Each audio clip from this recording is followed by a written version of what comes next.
Okay, so apart from stars, planets, and satellites, there are many and numerous tiny bodies that are present around sun, ठीक है, and that moves around sun. तो उसी को asteroid बोलते हैं, asteroids, ASTEROIDS, again ASTEROIDS, asteroids, उसको pronounce भी asteroid कहते हैं. इनको कैसे बताया गया कि apart from the stars, planets, satellites, there are numerous tiny bodies which move around the sun, ठीक है. These bodies are called asteroids. ये कहाँ पाई गई है? ये और it is present between the orbit of Jupiter and Mars. ये जुपिटर और मार्स के ऑर्बिट के बीच में है. अगेन ऑर्बिट क्या था? ऑर्बिट एक फिक्स्ड एलोंगेटेड पाथ है. यहाँ पे मैं वर्ड था अगर यूज करूँ पास्ट में रेफरेंस करती हूँ तो इसका मतलब मैंने पास्ट की वीडियो में बोला था, ऐसा कोई है नहीं कि था, अभी भी है. ऑर्बिट मतलब कि it's a fixed elongated path of a planet, ठीक है. ये ऑर्बिट है. ऑर्बिट में ही प्लैनेट्स घूमते हैं. किसके अराउंड घूमते हैं? सन के अराउंड घूमते हैं. इसलिए वर्ड को बोला गया it's a fixed elongated path of a planet, ठीक है. ये ऑर्बिट जो होता है, तो मार्स एंड जुपिटर के ऑर्बिट के बीच में ये एस्टेरॉइड्स प्रेजेंट है, टाइनी बॉडीज प्रेजेंट है, ठीक है. तो इतना ही लिखा था टेक्स्ट बुक में और आई होप आपको ये एस्टेरॉइड टॉपिक क्लियर हो गया होगा. इसके बाद I am going to teach you meteoroids. Meteoroids को पढ़ाने से पहले कि यहाँ पे जब क्वेश्चन पूछे कि Y I shall rub this.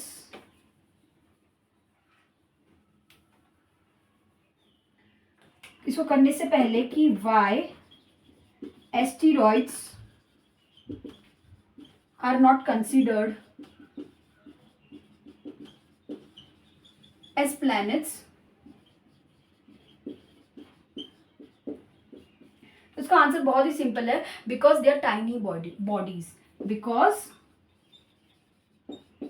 they are very small as compared to planets, ठीक है.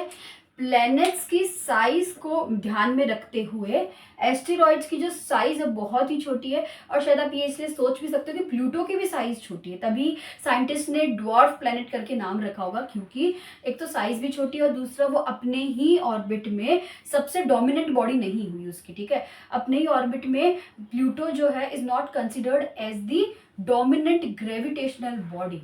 इसका मतलब ये कि वही ऑर्बिट में और भी सेलेस्टियल बॉडीज थी जिनका जो वेट है वो प्लूटो से ज़्यादा है. तो इसलिए प्लूटो का एज अ प्लैनेट कोई वजूद नहीं है और उनका जो स्टेटस दिया गया है प्लूटो को, वो ड्वार्फ प्लैनेट का दे रखा है, ठीक है. सो ओके, मीटियोराइड्स का पढ़ते हैं. Meteoroids are the small pieces of rocks that moves around the sun in the solar system. Meteoroids जो इतना छोटे छोटे पत्थर होते हैं, अब वो क्या होता है, कभी कभी अर्थ के ऊपर भी, मतलब अर्थ के एटमॉस्फेयर में आ जाते हैं. अर्थ है और उसके एटमॉस्फेयर की लेयर है, तो मीटियोराइड जो कि रॉक है वो ऐसे गिरते हैं उस पर आके, ठीक है. तो एटमॉस्फेयर पे, मतलब अर्थ पे गिरना उससे पहले एटमॉस्फेयर से वो मिलते हैं, ठीक है. अर्थ पे वैसे ही नहीं गिर जाते हैं, एटमॉस्फेयर में मिलते हैं. तो ये लेयर है एटमॉस्फेयर की. अब ये बहुत सारी लेयर होती है, ठीक है. अब इसमें क्या होता है कि when they fall in the layer of atmosphere, due to the friction they get heated up and जल जाते हैं वो. So when they fall on the layer of atmosphere they get heated up and they burn. तो वो friction के process की वजह से, एक तो स्पीड से आ रहे हैं, ठीक है, फिर दूसरा एयर के साथ मिलके उनका फ्रिक्शन हो जाता है, गर्म हो जाते हैं और जल जाते हैं. तो उसके कारण क्या होता है, वो जो जलता है ना, जो जो ये मीटियोर जलते हैं, तो हमें क्या लगता है कि टूटता तारा गिरा है, बोलते ना टूटता तारा, वो फ्लैश ऑफ लाइट प्रोड्यूस करते हैं. हाँ, तो मीटियोर में एक नोट करने वाली बात ये है कि कभी कभी मीटियोर जो है ना वो पूरा जलता नहीं है, मतलब पूरी तरीके से नहीं जलता. तो उसके कारण होता क्या है, जब वो पूरी तरीके से नहीं जलता तो जब धरती पे गिरता है तो वो एक हॉलो क्रिएट कर देता है. हॉलो सरफेस, मतलब हॉलो सरफेस जैसा कुछ क्रिएट हो जाता है, धब्बा जैसा क्रिएट हो जाता है, ठीक है. बहुत बड़ा इंसिडेंट भी कह सकते हैं. तो जब भी हम शूटिंग स्टार, मतलब टूटते हुए तारे को देखते हैं, तो मतलब वो टूटता हुआ तारा नहीं है, वो एक मीटियोरॉइड है, ठीक है. ओके, सो ये लास्ट टॉपिक है जो कि है मिल्की वे गैलेक्सी। कभी कभी हम आसमान में ना वाइटिश ब्रॉड बैंड देखते हैं। वो वाइटिश ब्रॉड बैंड जो है वो और कुछ नहीं, वो मिल्की वे गैलेक्सी है। Milky Way galaxy is a cluster of millions of stars, ठीक है। Milky Way galaxy it is considered as a huge system of billions of stars, clouds, dust and gases, ठीक है। It looks very beautiful. तो in ancient times people use to think that this is a river of light flowing in the night sky, इसीलिए उन्होंने इनका नाम आकाश गंगा दे दिया।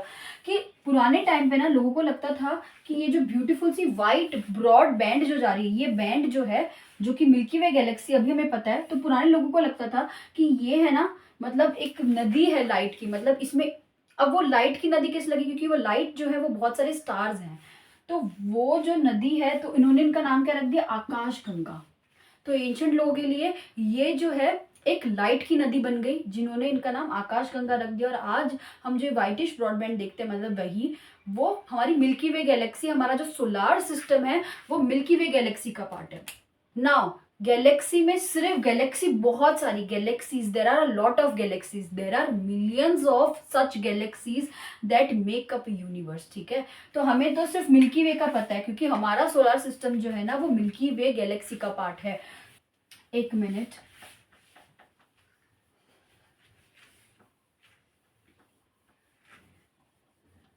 तो अगर मैं इसको बताऊं तो हमारा सोलार सिस्टम जो है वो मिल्की वे गैलेक्सी का पार्ट है। और मिल्की वे गैलेक्सी जो है, मिल्की वे गैलेक्सी से भी तो एक गैलेक्सी का डिस्कस किया है। There are millions of such galaxies, there are millions of such galaxies that makes up a universe. तो हमारा जो यूनिवर्स है ना, पहले हम लोगों ने इतनी स्टडी नहीं की होती, तो हम लोग को लगता है कि यूनिवर्स में मतलब सिर्फ सोलार सिस्टम आ गया। Solar system milky Way galaxy का पार्ट है, और मिल्की वे गैलेक्सी में ना billions billions of stars, clouds and dust, ठीक है। ये डेफिनेशन है और ये उसका मतलब है कि एक मिल्की वे गैलेक्सी में ये सब चीज़ें हैं, सोलर सिस्टम में ये भी है।